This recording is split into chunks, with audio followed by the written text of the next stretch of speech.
Students welcome to Mathiyosi maths. நான் பார்க்க போகிறது ஆட்கள் நாட்கள். அதில் மோர் எஃபிஷியன்ட் கணக்கு. அது என்ன மோர் எஃபிஷியன்ட் அப்படின்னு பார்த்தீங்கன்னா, ஒருத்தர் இன்னொருத்தரை விட திறமையாக வேலை செய்யக்கூடியவர்.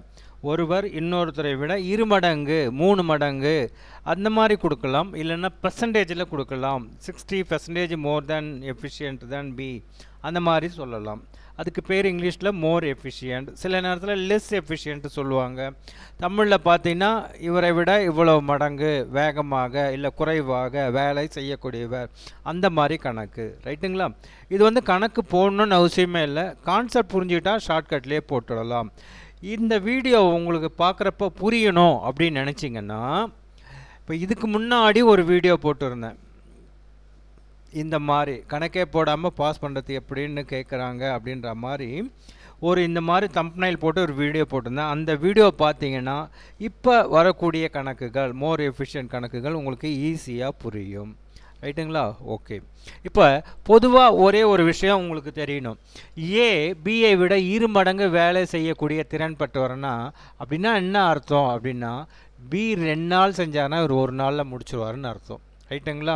அப்போ இந்த கணக்குக்கு இங்கே வாங்க. இப்போ இதை சொல்கிறப்ப இந்த கான்செப்ட் புரிஞ்சிட்டிங்கன்னா இந்த கணக்கு ஈஸியாக போட்டலாம். இடத்த கரெக்டாக இடம் பார்த்து போடணும். மாற்றி போட்டோன்னா கணக்கு தப்பாக வந்துடும். இப்போ இந்த இடத்துல ஏ, இந்த இடத்துல பி. ஏ மற்றும் பி ஆகியவர்கள் சேர்ந்து ஒரு வேலையை 7 நாட்களில் முடிக்கின்றனர். ஏ என்பவர் பிஐ விட 1.25 மடங்கு விரைவாக முடிப்பார். அப்படின்னா என்ன அர்த்தம்? ஏ என்பவர் மோர் எஃபிஷியன்ட் தான் பி என்னும்போது ஏவுக்கு வர இடத்துல நம்பர் 1ன்னு நிற்கணும். ரைட்டுங்களா? அப்போது பி என்பவர் 1.25 நாள், பி என்பவர் 1.25 மடங்கு. அப்படின்னா என்னாக 4 4 4 3 7. அப்போ 7/4 மடங்கு வேலை செய்கிறாருன்னா, இத்தனை மடங்கு வேலை செய்கிறனா இவர் ஒரே மடங்காக முடிச்சுடுவார் அப்படின்ற மாதிரி அர்த்தம். ரைட்டுங்களா? இப்போ அடுத்தது என்ன ஆகும்னு பார்த்தீங்கன்னா, இந்த 4 இங்கே போகும். அப்போ தேர்ஃபோர் 4 7ன்னு ஆகிடும். இப்போ 2 பேரும் சேர்ந்து, ஏவும் பியும் 2 பேரும் சேர்ந்து எத்தனை நாளில் முடிப்பாங்கன்னா 7 நாளில் முடிப்பாங்க. இப்போ கேட்குறது என்னென்னா, ஏ மட்டும் எத்தனை நாளில் முடிப்பார், அதுதான் கேள்வி. இப்போ என்ன பண்ணணுன்னா, பி 7ஆ, 2 பேரும் சேர்ந்து சேர்த்து 7ஆ, 7 கூட எதை பெருக்குனா 7 வரும்னா 1. அப்போ 7 7, இந்த 1 காமன் நம்பர். இப்போ என்ன பண்ணணுன்னா, ஏ மட்டும் கேட்குறாங்கன்னா இந்த 2த்தையும் கூட்டிக்க. 4 ஒரு 7, 4 + 7 11. காமனாக பெருக்கக்கூடிய எண் 1. அப்போ 11 11. ஸோ ஏ வந்து 11 நாளில் முடிப்பார். இது டமால்னு ஒன்றுமே புரியாமல் இருக்கும். ஸோ அந்த வீடியோ பாருங்கள். அதை பார்த்தீங்கன்னா இது கொஞ்சம் ஈஸியாக புரியும். அடுத்தது இங்கே இந்த ஒரே கணக்கு திரும்ப திரும்ப டிஎன்பிசியில் கேட்குறாங்கன்றதுக்கு இது ஒரு எக்ஸாம்பிளுக்காக எடுத்து போட்டிருக்கேன். இதை பார்த்தீங்கன்னா, A can do a certain job in 12 days. B is 60% more efficient than A. How many days B alone take to do the same job?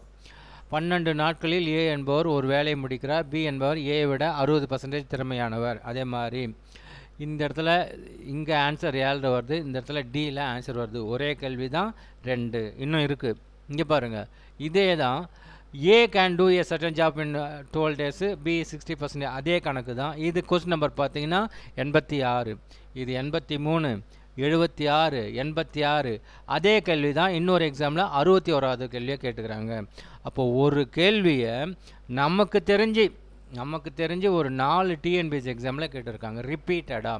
So அதால் தான் என்னன்னா, டிஎன்பிஎஸ்ஸை பொறுத்த வரைக்கும் எதுவுமே புதுசாக போய் தரணும் அப்படின்ற அவசியம்லாம் இல்லை. ப்ரீவியஸ் கொஸ்டின் பேப்பரில் இருக்கிற மேக்ஸை பார்த்தாலே போதும். ரைட்டுங்களா? சரி, இப்போ இந்த கணக்கை எப்படி போடுறது? ஏ ஒரு வேலையை 12 நாட்களில் முடிப்பார். ஏ ஒரு வேலையை 12 நாட்களில் முடிப்பார். பி என்பவர் ஏவை விட 60% அதிக திறமையுடையவர். அப்படின்னா என்ன அர்த்தம் அப்படின்னு பார்த்தீங்கன்னா,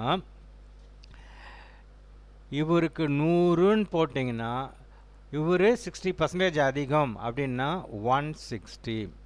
இப்போ இதில் ஒரு 0 அடிச்சிடலாம். ரைட்டுங்களா?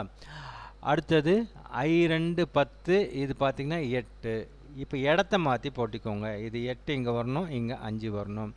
8 12 ஆகணும் அப்படின்னு பார்த்தீங்கன்னா 1.5 பெருக்குன்னா 8 15 120. 8 × 1.5 பெருக்குன்னா 12 வரும். அதே 1.5 இங்கே பெருக்குங்க. 5 × 1.5 7.5 7.5 நாளில். C is the answer. ரைட்டுங்களா? ஓகே. அடுத்தது இந்த இடத்துல ஒரு வேலையை ஏ 16 நாட்களில் முடிப்பார். ஏ ஒரு வேலையை 16 நாட்களில் முடிப்பார். பி என்பவர் ஏவை விட 60% அதிகமாக திறமை உடையவர், வேலை செய்யக்கூடிய திறமை உடையவர். அப்படின்னா என்ன அர்த்தம்? ஏவுக்கு 100ன்னு ஃபிக்ஸ் பண்ணோம்னா இவரோட 60% அதிகம் போது 160. ஒரு ஜீரோ அடிச்சிடலாம். இடத்த மாற்றி போட்டுக்க. இங்கே 16 இங்கே வரணும், இங்கே 10 வரணும். 16 கூட எதை பெருக்குனா 16 வரும் 1. அப்போ 10 கூட 1 பெருக்கு 10. அப்போ பி 10 நாளில் முடிச்சிடுவார். So C is the answer. ரைட்டுங்களா? அந்த போடுற முறைன்னு இருக்குது, ஷார்ட்கட் ட்ரிக்குன்னு நான் உங்களுக்கு சொல்கிறேன். கொஞ்சம் அதை புரிஞ்சுக்கிட்டு அதே வழியில் போட்டால் தான் இந்த கணக்கு வரும். மாற்றி போட்டோம்னா வராது.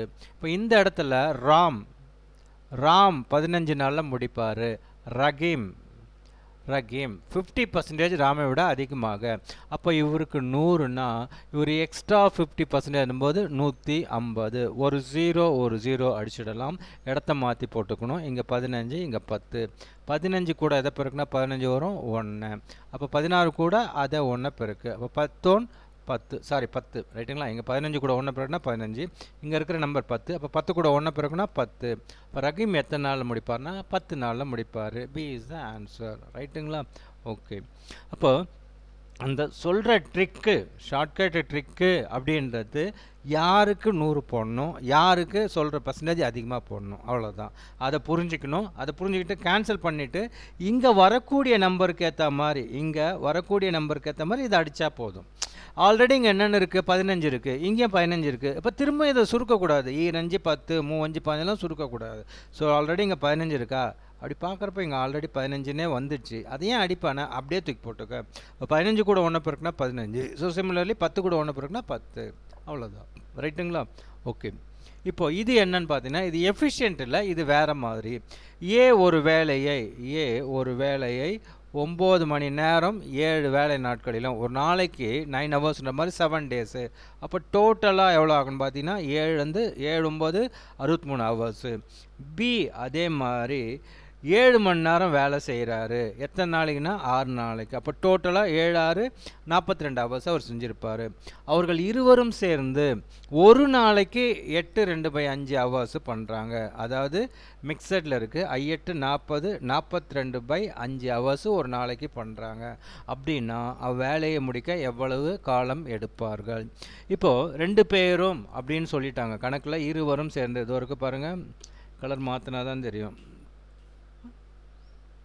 இருவரும் சேர்ந்து கொடுத்துருக்கிறது தனித்தனியாக, ஏ தனியாக கொடுத்துருக்காங்க, பி தனியாக கொடுத்துருக்காங்க. இருவரும் சேர்ந்து ஒரு வேலையை ஒரு நாளைக்கு அப்படின்னும் போது 2 பேரும் சேர்ந்து கண்டுபிடிக்கணுன்றது இந்த இடத்துல தெரியணும்.